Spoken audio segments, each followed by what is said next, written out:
What is up, everybody?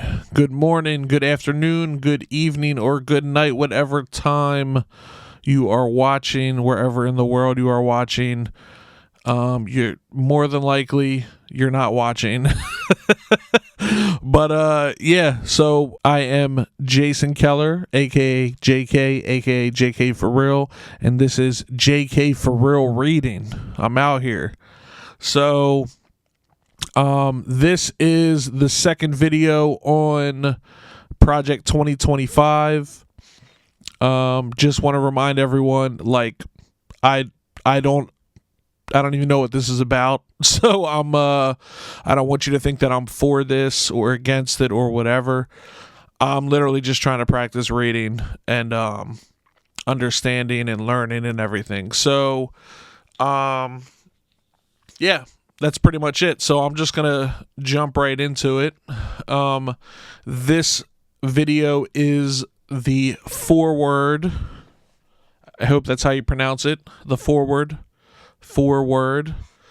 And it is titled A Promise to America by Kevin D. Roberts, PhD.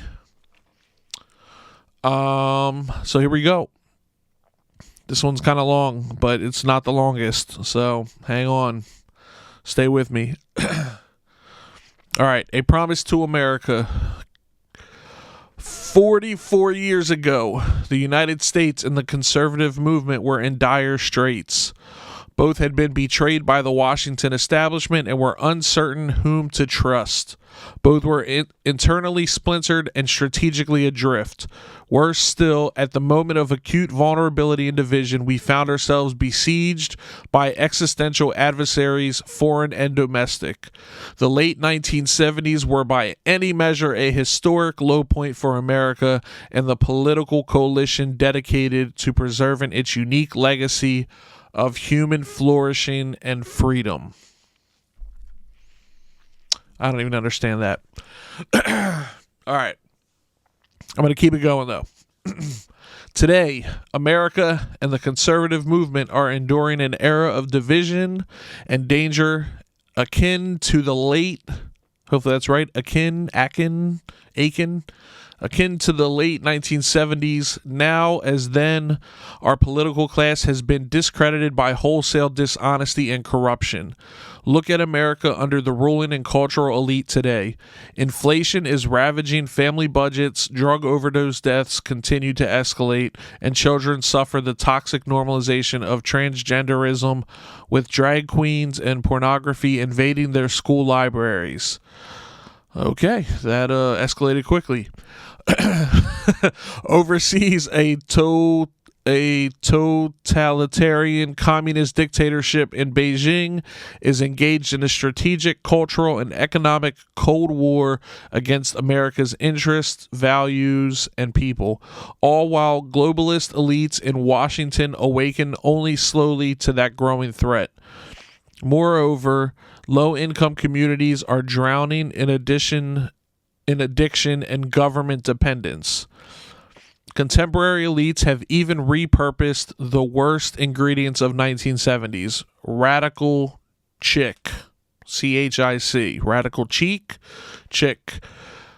It's in quotations. Radical chic. To build the totalitarian cult known today as the Great Awakening. And now, as then, the Republican Party seems to have little understanding about what to do. Most alarming of all, the very moral foundations of our society are in peril. Yet, students of history will note that, notwithstanding all those challenges, the late 1970s proved to be the moment when the political right unified itself and the country and led the United States to historic political, economic, and global victories. The Heritage Foundation is proud to have played a small but pivotal role in that story. It was in early 1979, amid stagflation, gas lines, and the Red Army's invasion of Afghanistan, the Nadir, N-A-D-I-R, of Jimmy Carter's days of malice, M-A-L-A-I-S-E. malaise. That Heritage launched the mandate for the Leadership Project. We brought together hundreds of conservative scholars and academics across the conservative movement. Together, this team created a 20-volume, 3,000-page governing handbook containing more than 2,000 conservative policies to reform the federal government and rescue the American people from Washington dysfunction. It was a promise from the conservative movement to the country, confident, specific, and clear.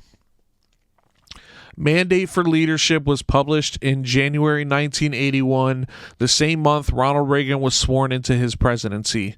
By the end of that year, more than 60% of its recommendations had become policy, and Reagan was on his way to ending stagflation, reviving American confidence and prosperity, and winning the Cold War.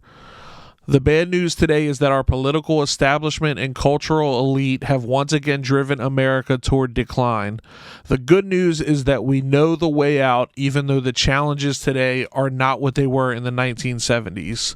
Conservatives should be confident that we can rescue our kids, reclaim our culture, revive our economy, and defeat the anti-American left at home and abroad. We did it before, and we'll do it again. Wow, this is kind of really tough to just read and not share my thoughts as I'm reading, but I'm just gonna keep it rocking.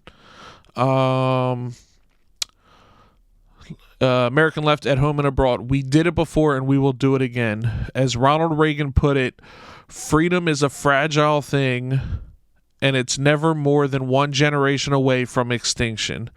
It is not ours by way of inheritance. It must be fought for and defended constantly by each generation. This is the duty history has put before us and the standard by which our generation of conservatives will be judged, and we should not want it any other way. The legacy of Mandate for Leadership, and indeed of the entire Reagan Revolution, is that if conservatives want to save the country, we need a bold and courageous plan. The Conservative Promise. This volume, The Conservative Promise, is the opening salvo of the 2025 Presidential Transition Project, launched by the Heritage Foundation and our many partners in April 2022. Its 30 chapters lay out hundreds of clear and concrete policy recommendations for White House offices, cabinet departments, Congress and agencies, commissions, and boards. Just as important as the scope of the Conservative Promise's recommendations is the breadth of its authorship. This book is the product of more than 400 scholars and policy experts from across the conservative movement and around the country. Contributors include former elected officials, world-renowned economists, and veterans from 4 presidential administrations. This is an agenda prepared by and for conservatives who will be ready on day one of the next administration to save our country from the brink of disaster. The Heritage Foundation is once again facilitating this work, but as our dozens of partners and hundreds of authors will attest, this book is the work of the entire conservative movement. As such, the authors express consensus recommendations already forged, especially along 4 broad fronts that will decide America's future. 1. Restore the family as the centerpiece of American life and protect our children. 2. Dismantle the administrative state and dismantle the administrative state and return self-governance to the American people. 3. Defend our nation's sovereignty, borders, and bounty against global threats. 4. Secure our God-given individual rights to live freely, what our Constitution calls the blessings of liberty. What makes these 4 pieces of the Conservative Promise so valuable Uh, what makes these four pieces of the conservative promise so valuable to the next president is that they cut through superficial distractions and focus on the moral and foundational challenges America faces in this moment of history. This was one of the secrets of conservatives' success in the Reagan era, one our generation should emulate. As in the late 1970s, Americans today experience the failures of political and cultural elites in countless ways.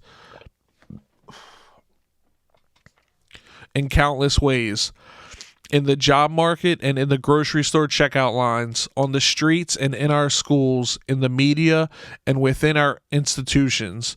But in truth, these daily dysfunctions are not innumerable problems, but innumerable manifestations of a few core crises. In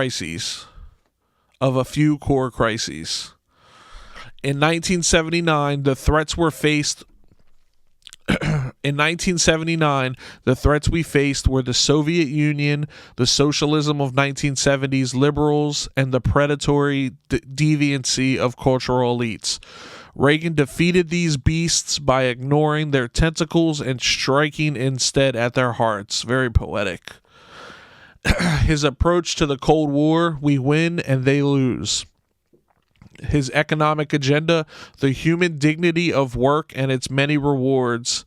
His platform in the cultural wars: the community of values embodied in these words: family, work, neighborhood, peace, and freedom.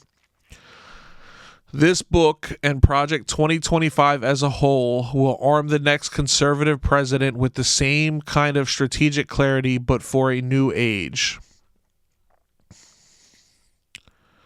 And now we're going to, I guess, dig into individual promises.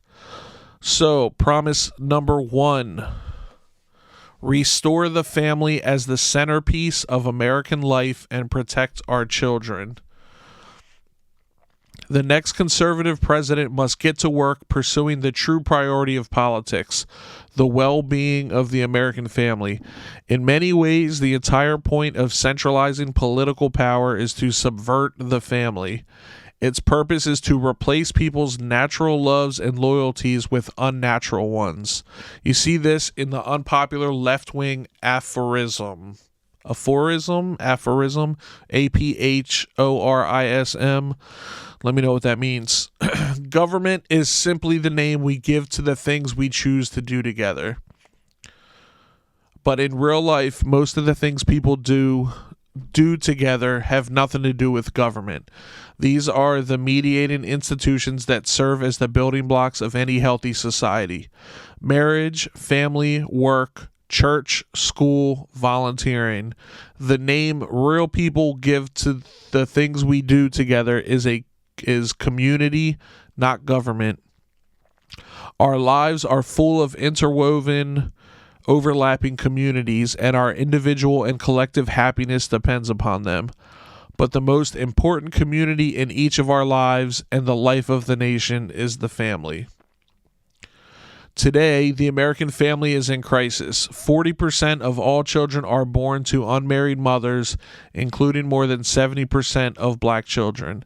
There is no government program that can replace the hole in a child's soul cut out by the absence of a father. Oh man, I got some stuff I want to say, but I'm gonna let's keep it moving. Fatherlessness is one of the principal sources of American poverty, crime, mental illness, teen suicide, substance abuse, rejection of the church, and high school dropouts.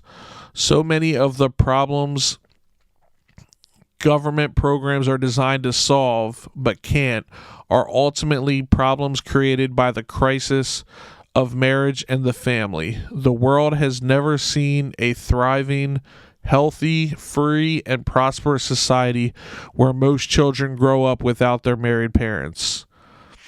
If current trends continue, we are headed toward social implosion.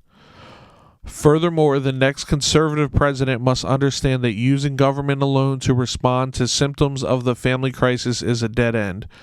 Federal power must instead be wielded to reverse the crisis and rescue America's kids from familial breakdown. The conservative promise includes dozens of specific policies to accomplish this existential task. Some are obvious and long-standing goals, like eliminating marriage penalties in federal welfare programs and the tax code and installing work requirements for food stamps, but we must go further. It's time for policymakers to elevate family authority, formation, and cohesions as their top priority, and even use government power, including through the tax code, to restore the American family. Today, the left is threatening.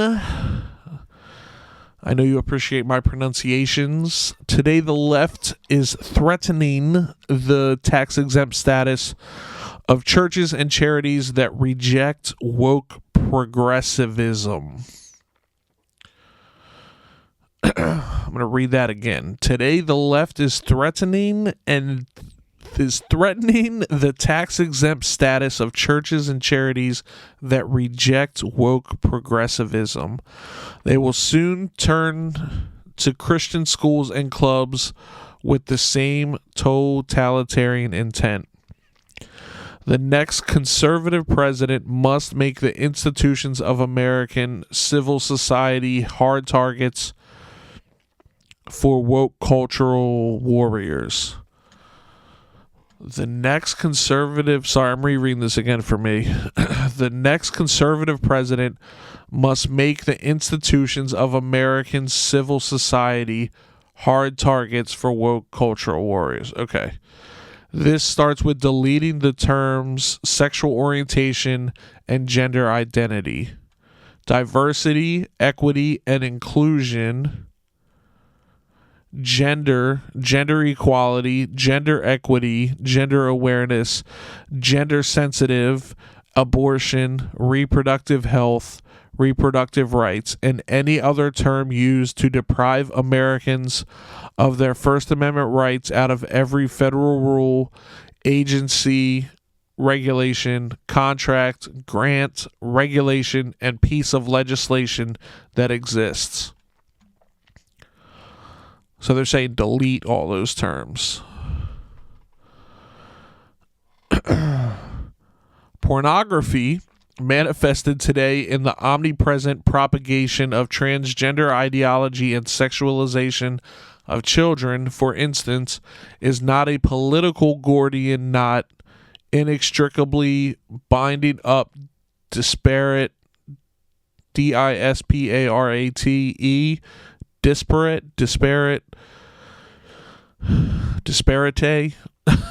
binding up disparate claims about free speech, property rights, sexual liberation, and child welfare.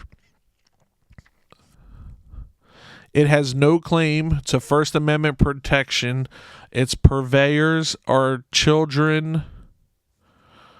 Its purveyors are child predators and misogynistic exploiters of women. Their product is as addictive as any illicit drug and as psychologically destructive as any crime. I don't know why that was so difficult for me to read. Pornography should be outlawed. The people who produce and distribute it should be imprisoned. Educators and public librarians who purvey it should be classed as registered sex offenders, and telecommunications and technology firms that facilitate its spread should be shuttered. That's interesting. In our schools, the question of parental authority over their children's education is a simple one. Schools serve parents, not the other way around.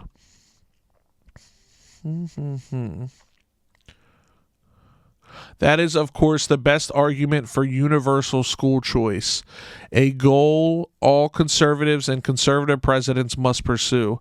But even before we achieve that long-term goal, parents' rights as their children's primary educators should be non-negotiable in American schools.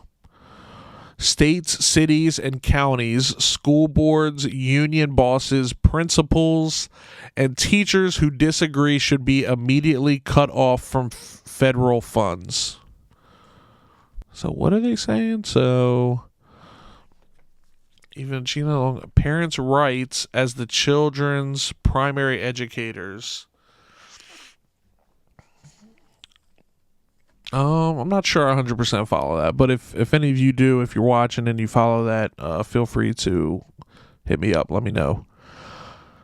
The noxious, Noxious, if you know what that means, tenets of critical race theory and gender ideology should be excised from curricula in every public school in the country. These theories poison our children, who are being taught, on the one hand, to affirm that the color of their skin fundamentally determines their identity and even their moral status, while on the other, they are taught to deny the very creatureliness. That's a interesting word. Creatureliness that adheres in being human and consists in accepting the givenness of our nature as men or women. Allowing parents or physicians to reassign the sex of a minor is child abuse and must end. For public institutions to use taxpayer dollars to declare the superiority or inferiority of certain races, sexes, and religions is a violation of the Constitution and civil rights law and cannot be tolerated by any government anywhere in the country. Allowing parents or physicians to reassign the sex of a minor is child abuse and must end. For public institutions to use taxpayer dollars to declare the superiority or inferiority of certain races, sexes, and religions is a violation. Okay, I understand. Kinda. But the pro-family promises expressed in this book and central to the next conservative president's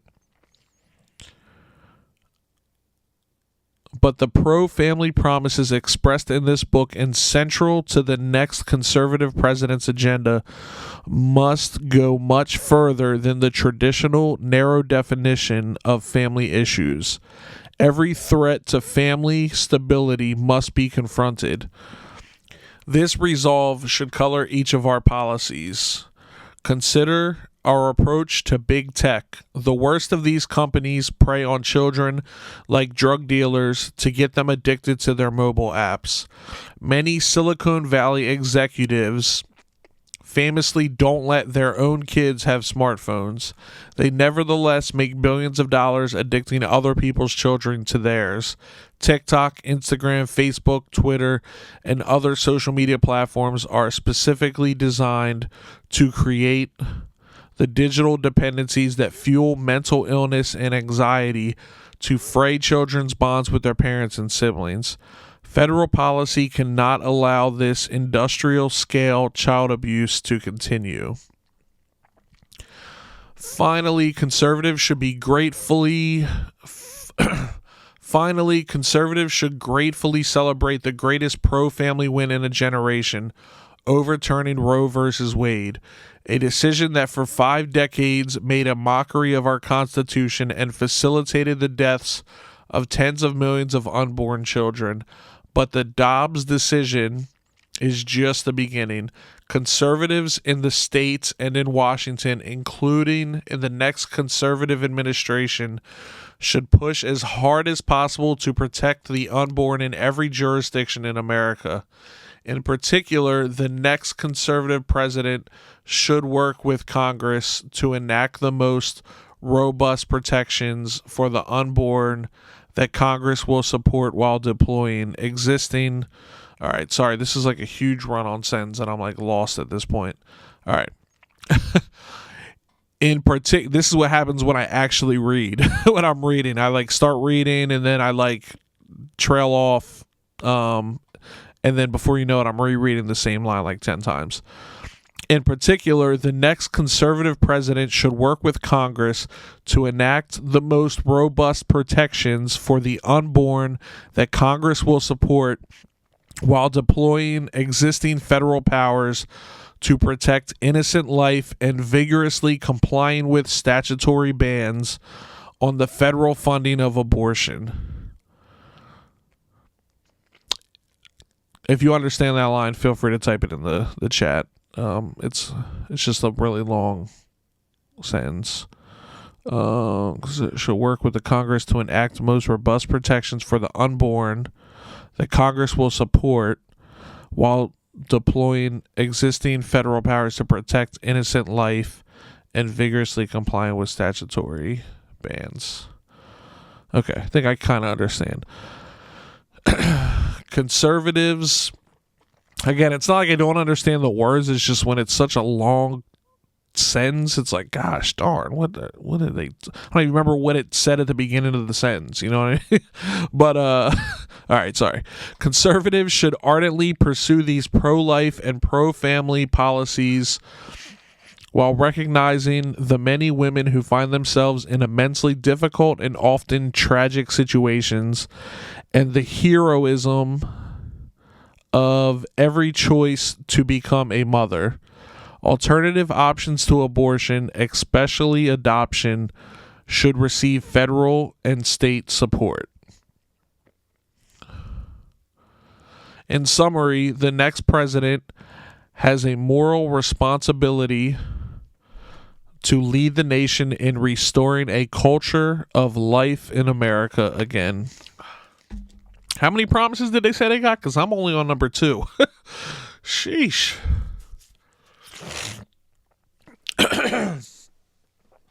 All right. Promise number 2.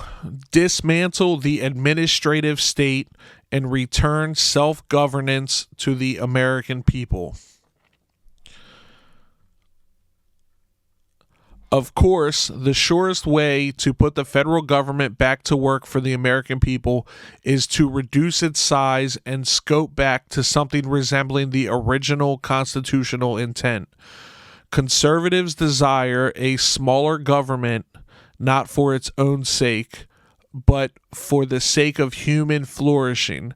But the Washington establishment doesn't want a constitutionally limited government because it means they lose power and are held more accountable by the people who put them in power.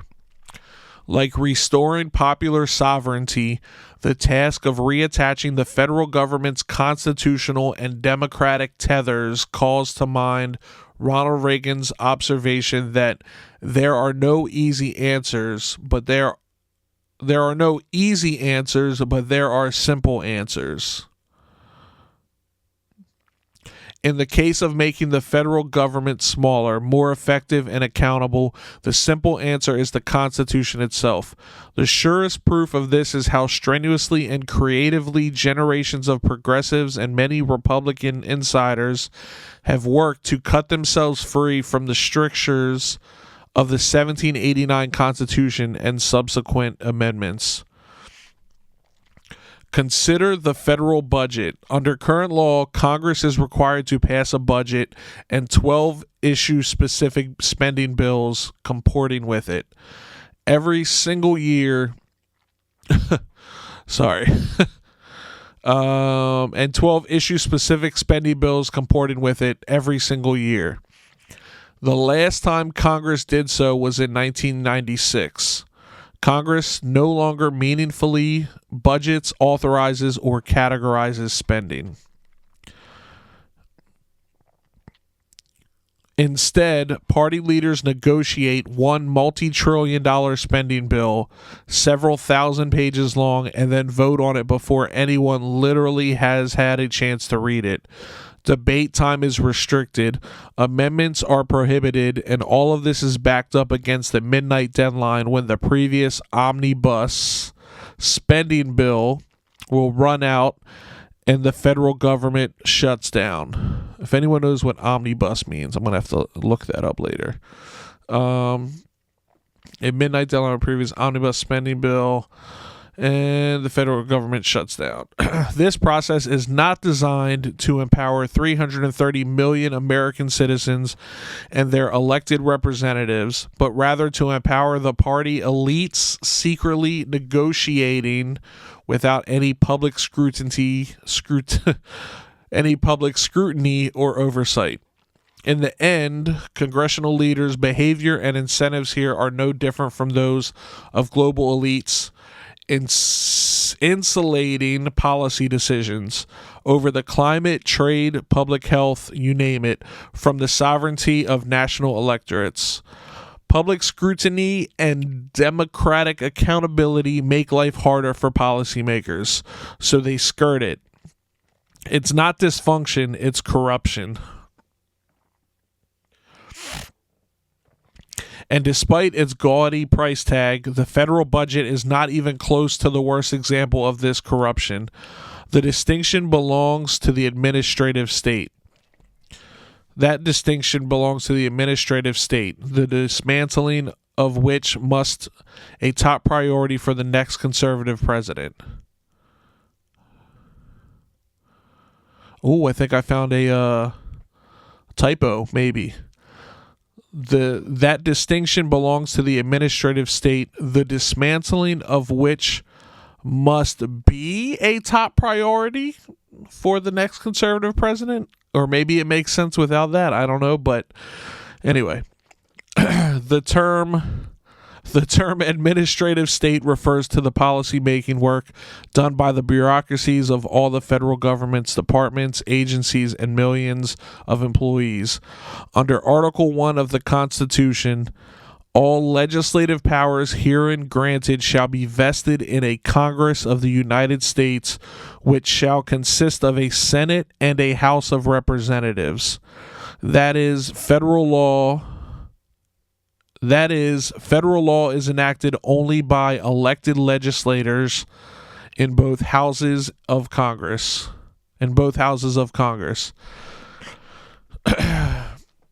This exclusive authority was part of the framers' doctrine of separated powers.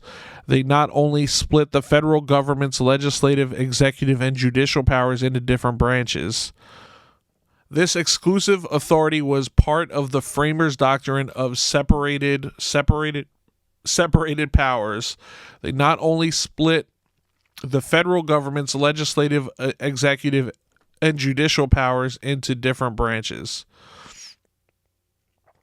They also gave each branch checks over the others. Under our Constitution, the legislative branch, Congress, is far and away the most powerful and correspondingly the most accountable to the people.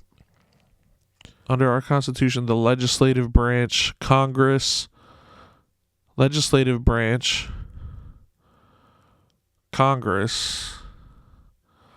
is far and away the most powerful and correspondingly the most accountable to the people. In recent decades, members of the House and Senate discovered that if they give away that power to the Article 2 branch of government, they can also deny responsibility for its actions. So today in Washington, most policy is no longer set by Congress at all, but by the administrative state. Given the choice between being powerful but vulnerable or irrelevant but famous, most members of Congress have chosen the latter. Congress passes intentionally vague laws that delegate decision-making over a given issue to a federal agency. That agency's bureaucrats, not just unelected but seemingly unfireable, then leap at the chance to fill the vacuum created by Congress's preening cowardice.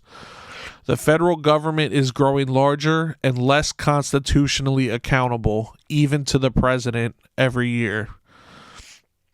A combination of elected and unelected bureaucrats at the Environmental Protection Agency quietly strangles domestic energy production through difficult-to-understand rulemaking processes.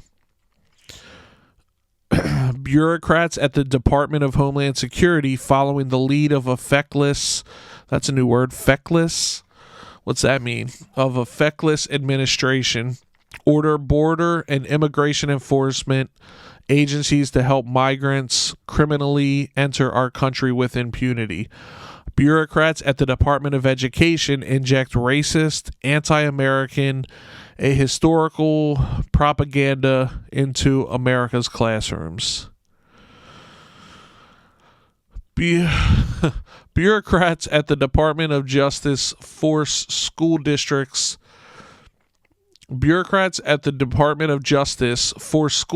to undermine girls' sports and parents' rights to satisfy transgender extremists. Woke bureaucrats at the Pentagon force troops to attend training seminars about white privilege. Training seminars about white privilege. Again, just want to remind you, I'm just reading this. I'm trying to avoid, saying what I think, but yeah. Bureaucrats at the State Department infuse U.S. foreign aid programs with woke extremism about intersectionality and abortion. Unaccountable federal spending is the secret lifeblood of the Great Awakening. Nearly every power center held by the left is funded or supported, one way or another, through the bureaucracy by Congress. Nearly every power center held by the left is funded or supported, one way or another, through the bureaucracy by Congress. Colleges and school districts are funded by tax dollars. The administrative state holds 100% of its power at the sufferance of Congress, and its insulation from presidential discipline is an unconstitutional fairy tale spun by the Washington establishment to protect its turf. Members of Congress shield themselves from constitutional accountability, often when the White House allows them to get away with it. Cultural institutions like public libraries and public health agencies are only as independent from public accountability as elected officials and voters permit. Let's be clear, the most egregious... I kind of knew that word. The most egregious regulations promulgated... Let me know if that was right. Promulgated by the current administration... I got one word, and then the next word trips me up. I can't even talk anymore. Let's be clear. The most egregious regulations promulgated by the current administration come from one place, the Oval Office.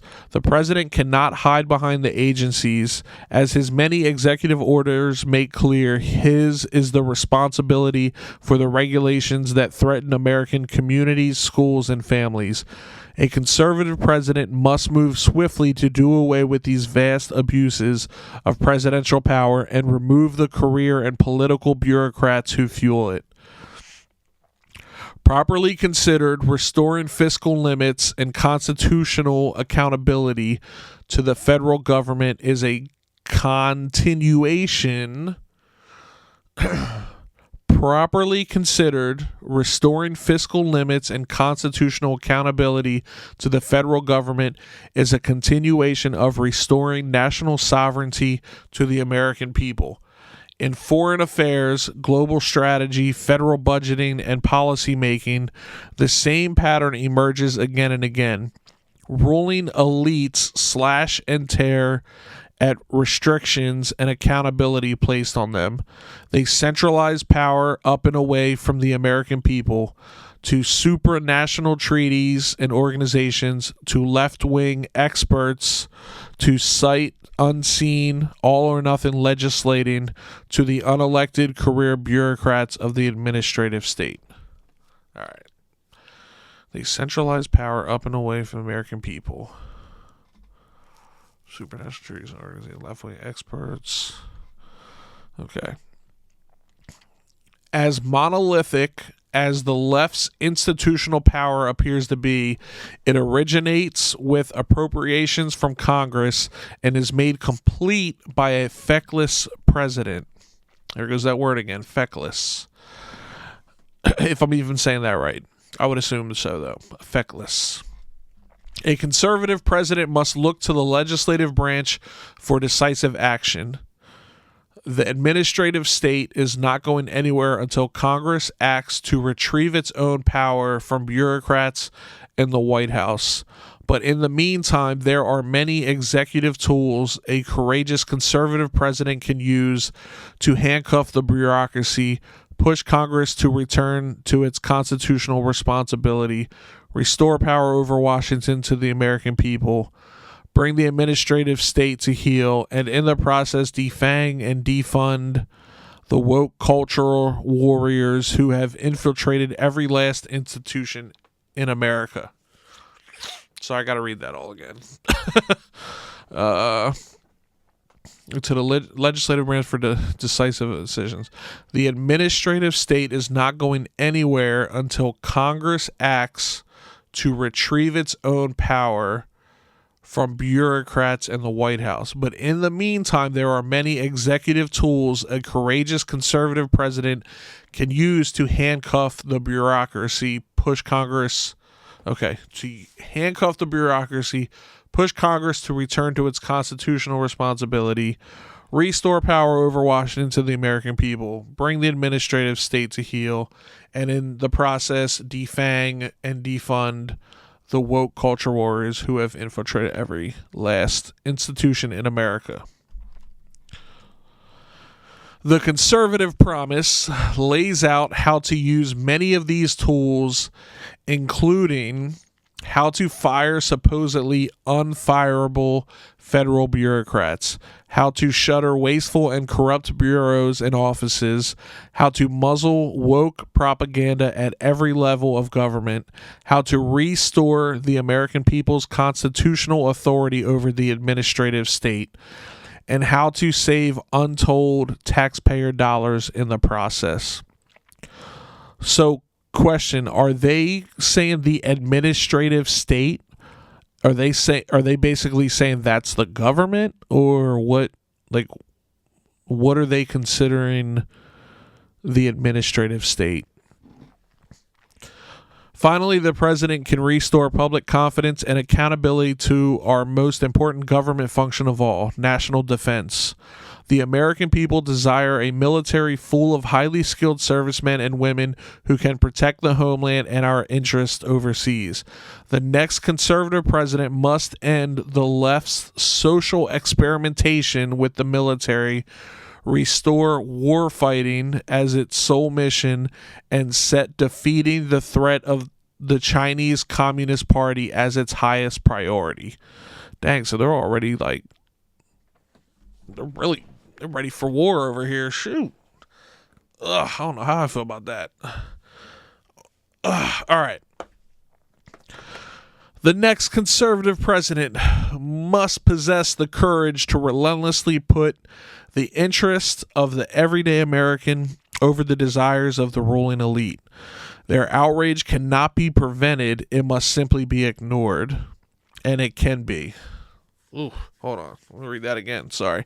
The next conservative president must possess the courage to relentlessly put the interests of the everyday American over the desires of the ruling elite.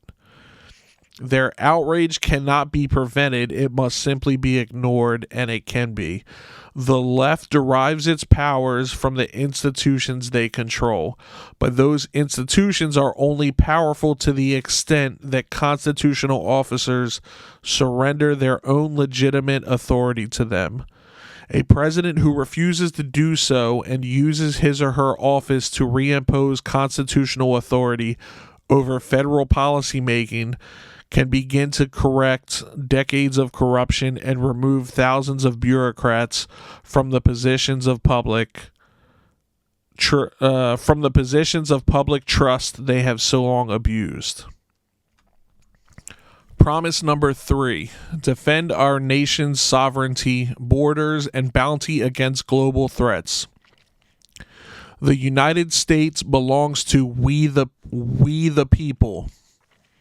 All government authority derives from the consent of the people, and our nation's success derives from the character of its people. The American people's right to rule To rule ourselves is the obverse of our duty. We cannot outsource to others our obligation to ensure the conditions that allow our families, local communities, churches, and synagogues and neighborhoods to thrive.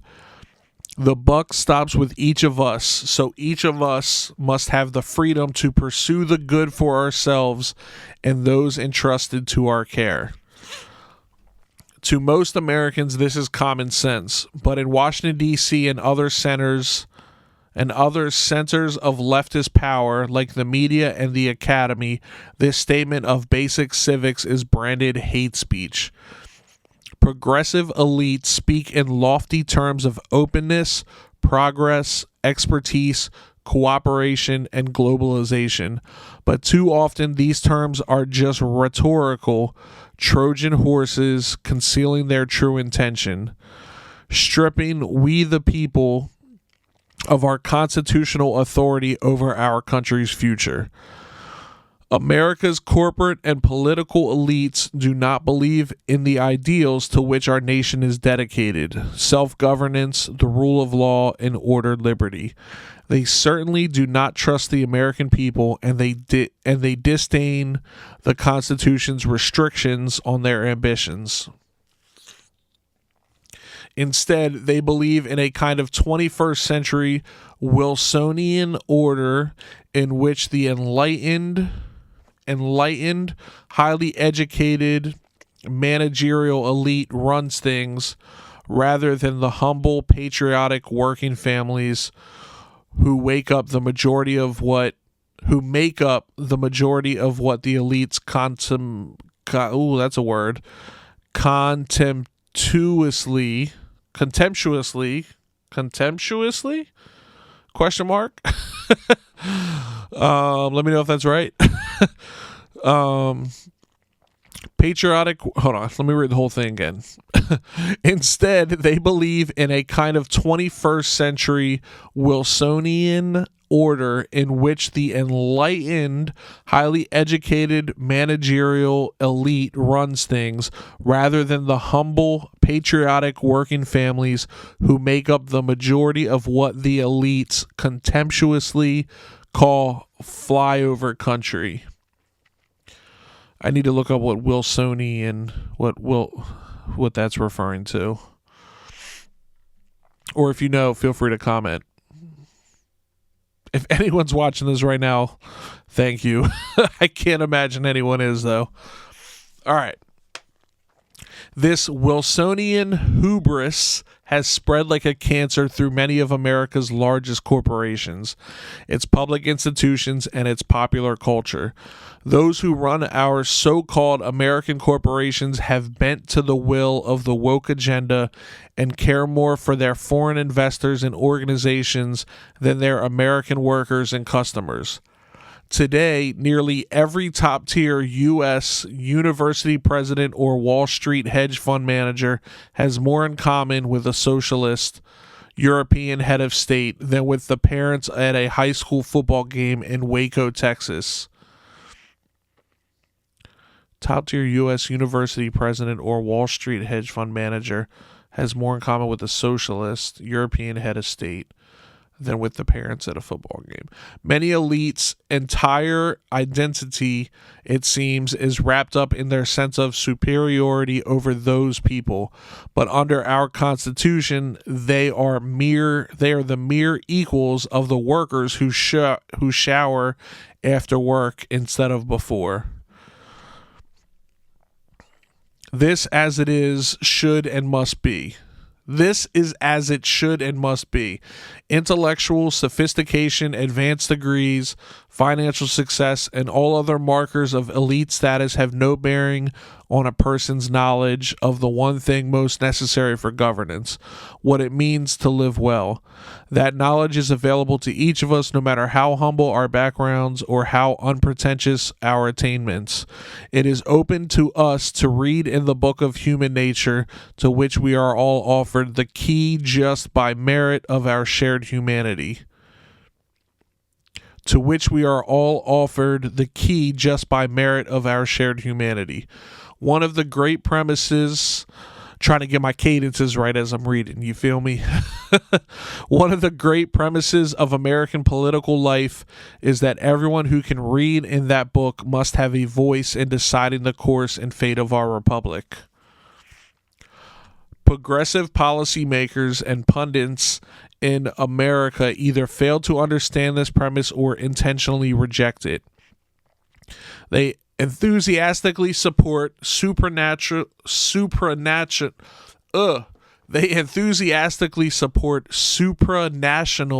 organizations like the United Nations and European Union, which are run and staffed almost entirely by people who share their values and are mostly insulated from the influence of national elections. That's why they are eager for America to sign international treaties on everything from pharmaceutical patents to climate change to the rights of the child, and why those treaties invariably endorse policies that could never pass through the U.S. Congress, like the progressive Woodrow Wilson. Oh, maybe that's who that Wilsonian Woodrow Wilson. Like the progressive Woodrow Wilson a century ago, the woke left today seeks a world bound by global treaties they write, in which they exercise dictatorial powers over all nations without being subject to democratic accountability. That's why today's progressive left so cavalierly supports open borders despite the lawless humanitarian crisis their policy created along America's southern border. They seek to purge the very concept of the nation state from the American ethos, no matter how much crime increases or resources drop for schools and hospitals, or wages decrease for the working class. Open borders activism is a classic example of what the German theologian Dietrich Bonhoeffer called cheap grace, publicly promoting one's own virtue without risking any personal inconvenience. Indeed, the only direct impact of open borders on pro-open borders elites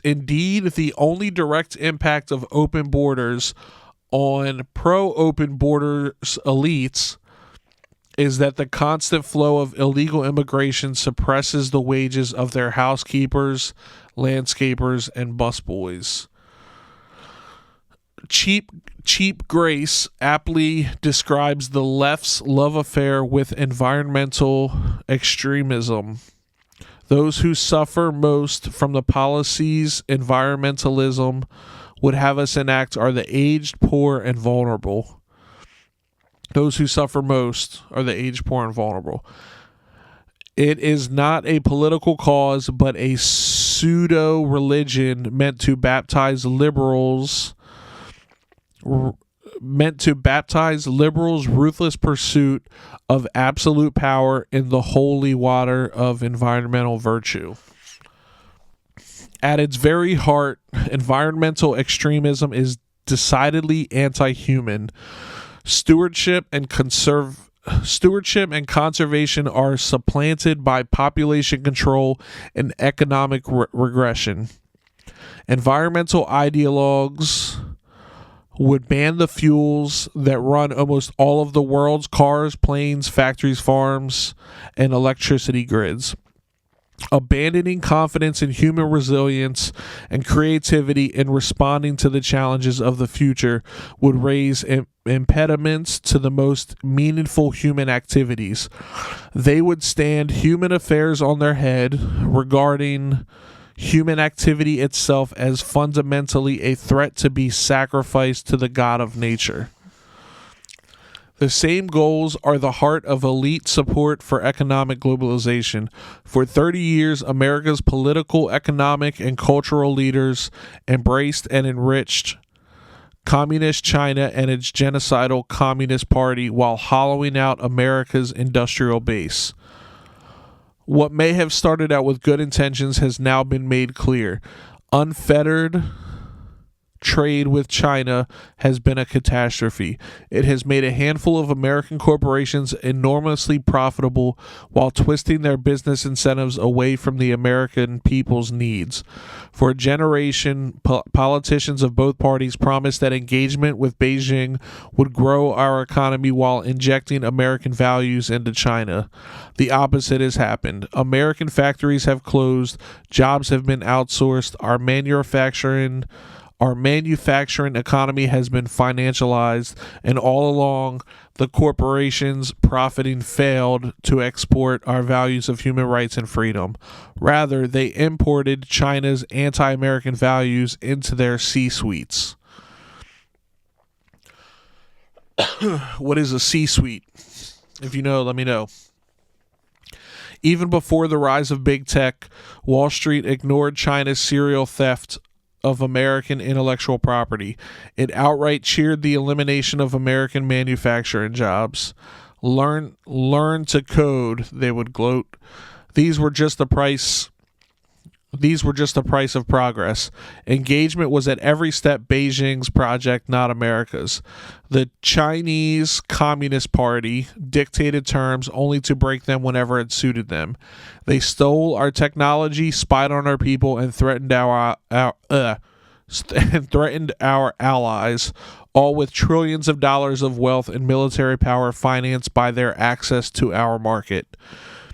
Then came the rise of big tech, which is now less a contributor to the U.S. economy, than it is a tool of China's government. In exchange for cheap labor and regulatory special treatment from Beijing, America's largest technology firms funnel data about Americans to the CCP. They hand over sensitive intellectual property with military and intelligence applications to keep the money rolling in. They let Beijing censor Chinese users on their platforms. They let the CCP set their corporate policies about mobile apps, and they run interference for our rivals' political priorities in Washington.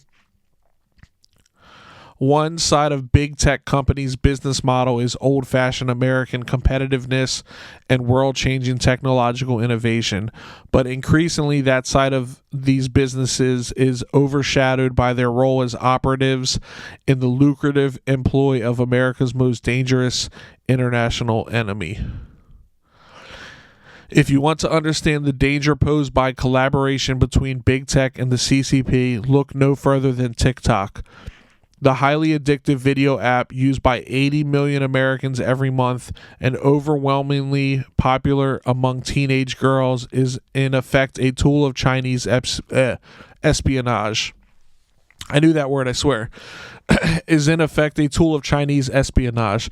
The ties between TikTok and the Chinese government are not loose, and they are not coincidental. The same can be observed of many U.S. colleges and universities. Through the CCP's Confucius Institutes, Beijing has been just as successful at compromising and co-opting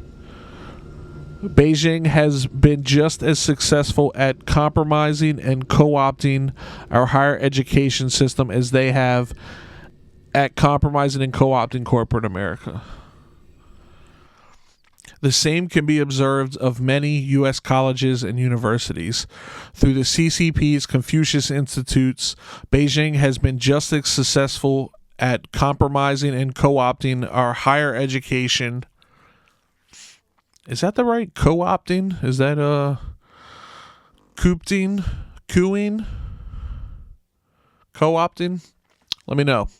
Through the CCP's Confucius Institute, Beijing has been just as successful at compromising and co-opting our higher education system as they have at compromising and co-opting corporate America.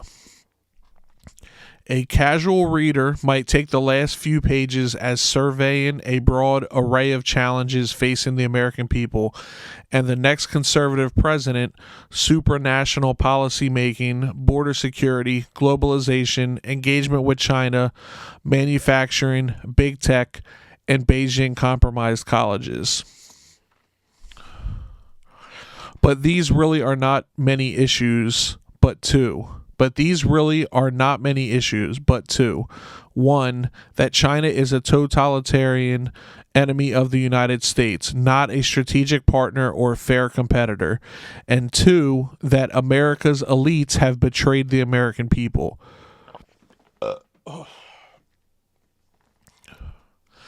The solution to all of the above problems is not to tinker with this or that government program to replace this or that bureaucrat.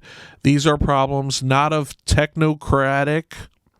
These are problems not of technocratic efficiency, but of national sovereignty and constitutional governments. We solve them not by trimming and reshaping the leaves, but by ripping out the trees, root and branch. International organizations and agreements that erode our Constitution, rule of law, or popular sovereignty should not be reformed. They should be abandoned. International organizations and agreements that erode our Constitution, rule of law, that erode our Constitution, erode our rule of law, or erode popular sovereignty should not be reformed. Hope I'm understanding that right. They should be abandoned. Illegal immigration should be ended, not mitigated. The border sealed, not reprioritized. Economic engagement with China should be ended, not rethought. Our manufacturing and industrial base should be restored, not allowed to deteriorate further. Confucius Institutes, TikTok, and any other arm of Chinese propaganda and espionage should be outlawed, not merely monitored. Universities taking money from the CCP should lose their accreditation, charters, and eligibility for federal funds. The next conservative president should go beyond merely defending America's energy interests, but go on offense, asserting them around the world.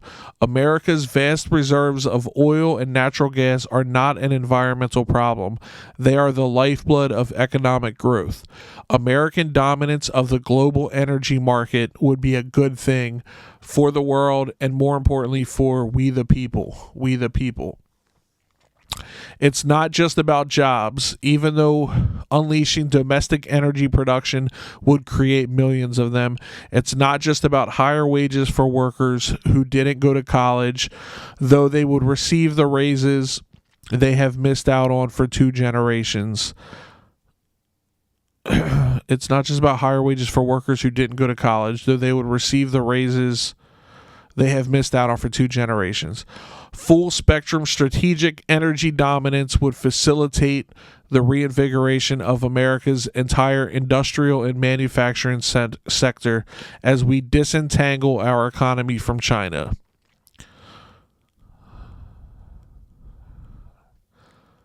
Globally, it would rebalance power away from dangerous regimes in Russia and the Middle East. It would build powerful alliances with fast-growing nations in Africa and provide us the leverage to counter Chinese ambitions in South America and the Pacific. Locally, it would drive billions of dollars of private investment to the communities that have been hammered by globalization since the 1990s, and it would clarify our intentions to Beijing that the next president can ensure that a large part of America's reindustrialization is in the production of the equipment we will need to dissuade future foreign meddling with U.S. vital interests. It would clarify our intentions to Beijing that the next president can ensure that a large part of America is in the production of the equipment we need to dissuade future foreign meddling. Promise number 4.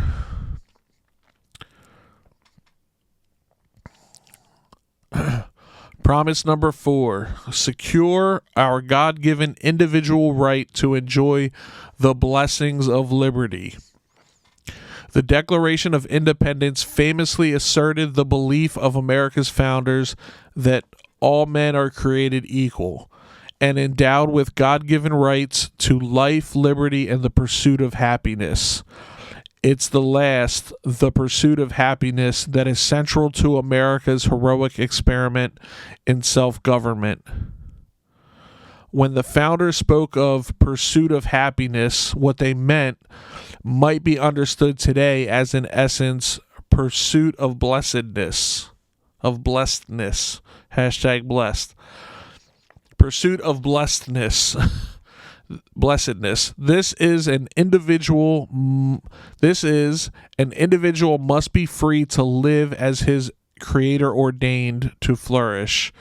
Our Constitution grants each of us the liberty to do not what we want, but what we ought. This pursuit of the good life is found primarily in family, marriage, children, Thanksgiving dinners, and the like. Many find happiness through their work. Think of dedicated teachers or healthcare professionals you know, entrepreneurs or plumbers throwing themselves into their businesses, anyone who sees a job well done as a personal reward. Religious devotion and spirituality are the greatest sources of happiness around the world. Still, others find themselves happiest in their local voluntary communities of friends, their neighbors, their civic or charitable work. The American Republic was founded on principles prioritizing and maximizing individuals' rights to live their best life or to enjoy what the framers called the blessings of liberty. It's this radical equality, liberty for all, not just of rights but of authority, that the rich and powerful have hated about democracy in America since 1776. They resent Americans' audacity in insisting that we don't need them. They resent Americans' audacity in insisting that we don't need them to tell us how to live. It's this inalienable right of self-direction, of each person's opportunity to direct himself or herself and his or her community to the good that the ruling class disdains. With the Declaration and Constitution, our nation's founders handed to us the means with which to preserve this right. Abraham Lincoln wrote of the Declaration as an apple of gold in a silver frame, the Constitution. So must the next conservative president look to these documents when the elites mount their next assault on liberty. Left to our own devices, the American people rejected European monarchy and colonialism just as we rejected slavery, second-class citizenship for women, mercantilism, socialism, Wilsonian globalism, fascism, communism, and today, wokeism. That wasn't in quotations. I just added quotations. I don't know why. I guess because that's the vibe I get from it. To the left, these assertions of patriotic self-assurance are just so many signs of our moral depravity and intellectual inferiority. To the left, these assertions of patriotic self-assurance are just so many signs of our moral depravity and intellectual inferiority, proof that, in fact, we need a ruling elite making decisions for us. But the next conservative president should be proud, not ashamed of Americans' unique culture of social equality and ordered liberty. After all, the countries where Marxist elites have won political and economic power are all weaker, poorer, and less free for it. The United States remains the most innovative and upwardly mobile society in the world. The United States remains the most innovative and upwardly mobile society in the world. Government should stop trying to substitute its own preferences for those of the people, and the next conservative president should champion the dynamic genius of free enterprise against the grim miseries of elite-directed socialism. The promise of socialism, communism, Marxism, progressivism, fascism, whatever name it chooses, is simple. Government control of the economy can ensure equal outcomes for all people. The problem is that it has never done so. There is no such thing as the government. There are just people who work for the government and wield its power, and who, at almost every opportunity, wield it to serve themselves first and everyone else a distant second. This is not a failing of one nation or socialist party, but inherent in human nature. Nighttime satellite images of the Korean peninsula famously show the free market South lit up, with homes, businesses, and cities electrified from coast to coast. By contrast, communist North Korea is almost completely dark except for the small dot of the capital city, Pyongyang. I'm not sure if that's how it's pronounced, but it's good sounding it out.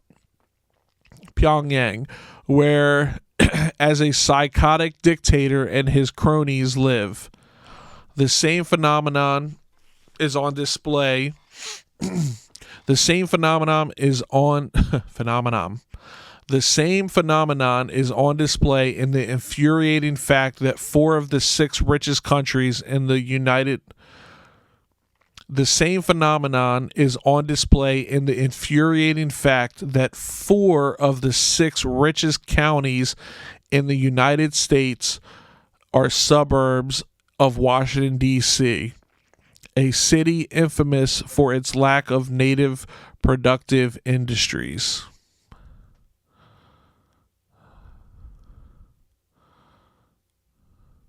Oh, okay. We see the same corruption expressed. We see the same corruption expressed on an individual level whenever billionaire climate activists who want to outlaw carbon-fueled transportation fly to A-list conferences on their private jets, or when COVID-19 shut down politicians like former House Speaker Nancy Pelosi and California Governor Gavin Newsom were caught at the hair salon or dining at fancy restaurants after moralizing about how everyone else must stay home and forego such luxuries during the pandemic. For socialists, who are almost always well-to-do, socialism is not a means of equalizing outcomes, but a means of accumulating power. They never get around to helping anyone else. The Soviet Empire was a social and economic failure. North Korea, despite the opulence of its tyrants, is one of the poorest nations in the world. Cuba is so corrupt that its people regularly risk their lives to escape to Florida on rafts. Venezuela was once the richest nation in South America. Today, Venezuela was once the richest nation in South America. Today, a decade after a Marxist dictator took over, 94% of Venezuelans live in poverty. Yeah, that's straight facts. Shout out to all my Venezuelan friends and family. Love you guys. Hope you are staying safe. Yeah, love you guys. So that's crazy they mentioned Venezuela. My fault.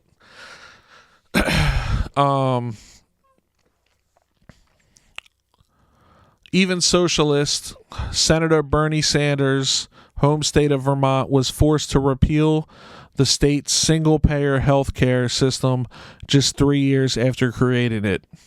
In every case, socialist elites promised that if only they could direct the economy, everything would be better. Very quickly, everything got worse.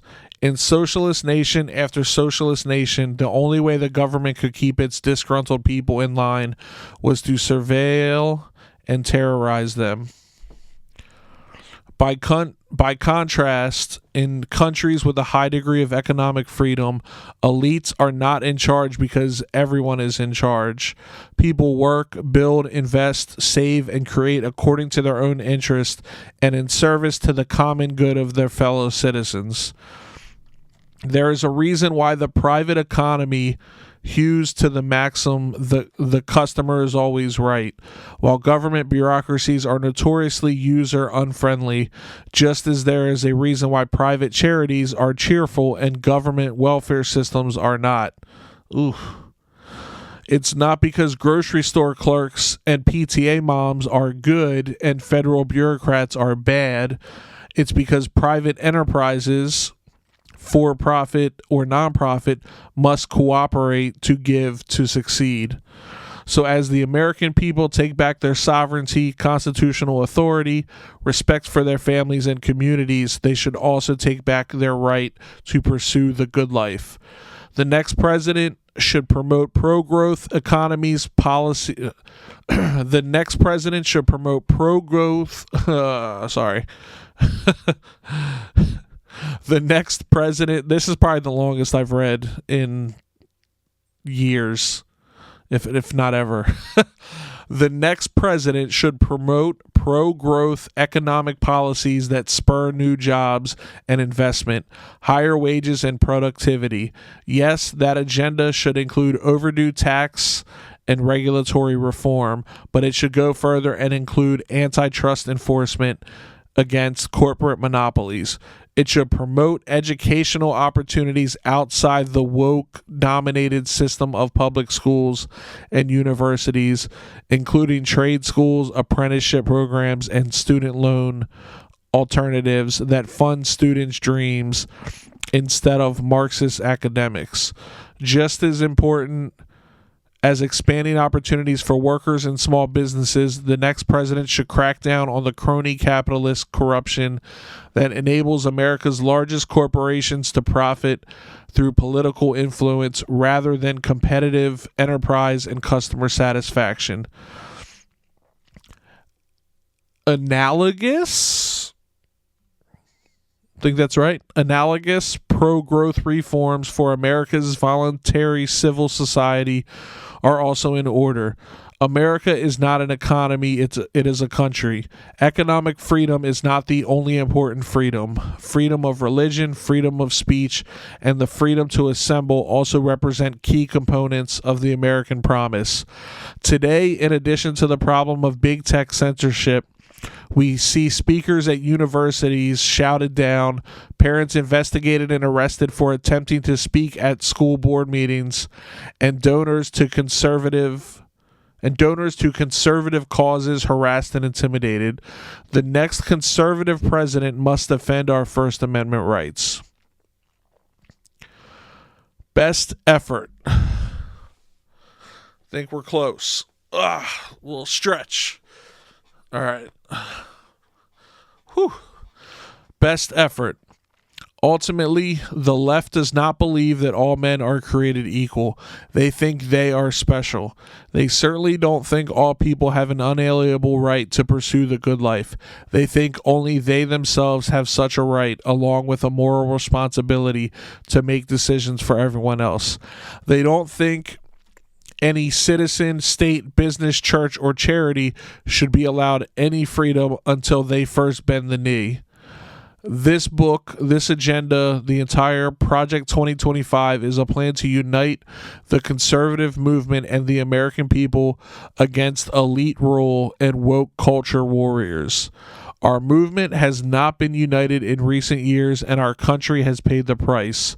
In the past decade, though, the breakdown of the family, the rise of China, the Great Awakening, big tech's abuses, and the erosion of constitutional accountability in Washington have rendered these divisions not just inconvenient, but politically suicidal. Every hour, the left directs federal policy and elite institutions. Our sovereignty, our Constitution, our families, and our freedom are a step closer to disappearing. Conservatives have just 2 years and one shot to get this right. With enemies at home and abroad, there is no margin for error. Time is running short. If we fail the fight for the very idea of America, may be lost. but we should take this small window of opportunity we have left to act with courage and confidence, not despair. The last time our nation and movement were so near defeat, we rallied together behind a great leader and great ideas, transcended our differences, rescued our nation, and changed the world. It's time to do it again. Now as then, we know who we are fighting and what we are fighting for our republic, our freedom, and for each other. The next conservative president will enter office on January 20th, 2025, with a simple choice: greatness or failure.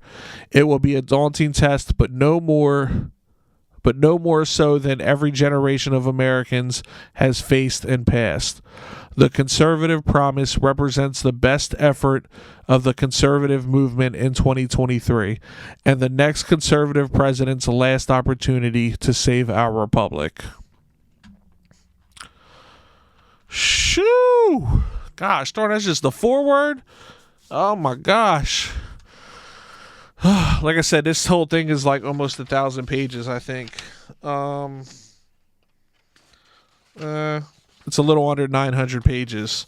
So, again, just want to remind everyone, like, I'm just reading this. I don't really agree or anything like that. I'm literally just reading it and trying to understand what, I guess, their viewpoint is. I say their because it's specifically talking about the conservative side, and again, I don't really cling one way or the other, but I don't know if I would necessarily say I'm conservative. So I don't know. It's pretty interesting. I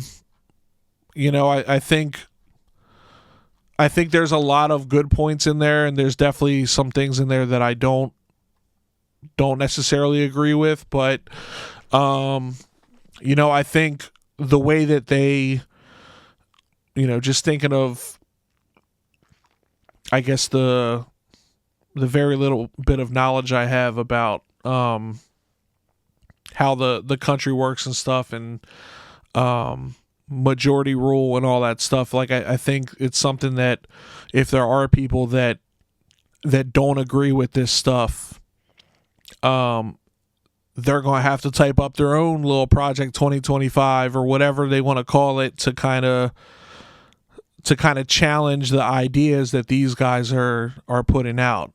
And then, everybody has to kind of tune in and see what they agree with, see what they don't agree with, see what they're willing to give up, and see what they're not. And it's funny, a video I watched, it's not funny by any means. There was a video I watched, and it was some guy like said something about like there won't be bloodshed or something unless the left don't like change it. Like, it was something along those lines. I forget word for word what he said, but it's kind of nerve-wracking a little bit. The country is so big, and there's so many different people from different cultures and backgrounds, and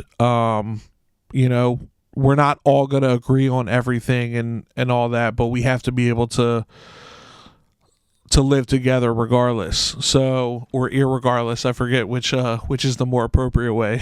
But yeah, so like I said, this was just the foreword or forward, however you pronounce it, from Project 2025.